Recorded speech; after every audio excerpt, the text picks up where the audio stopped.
Nauwi sa habulan ang pag-aresto sa driver ng isang SUV na sangkot umano sa hit and run sa Agoo, La Union.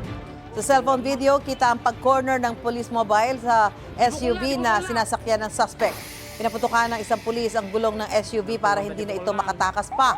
Binasag pa ng pulis ang bintana ng SUV para mapasuko at lumabas ng sasakyan ng driver.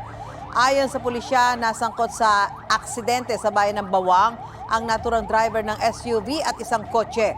Habang papunta ang SUV at kotse sa istasyon ng pulis, biglang lumihis ng direksyon ng SUV kaya hinabol ng mga responding pulis. Ilang sasakyan pa raw ang nadamay sa habulan, kabilang ang isang tricycle na tumagilid matapos masagi ng SUV. Naharap sa patong-patong na reklamo ang driver ng SUV. Naghain na rin ng search warrant ng pulisya para mahalughog ang loob ng SUV. Sinusubukan pang kunan ng pahayag ang driver ng SUV. Gusto mo bang mauna sa mga balita? Mag-subscribe na sa GMA Integrated News sa YouTube at tumutok sa unang balita.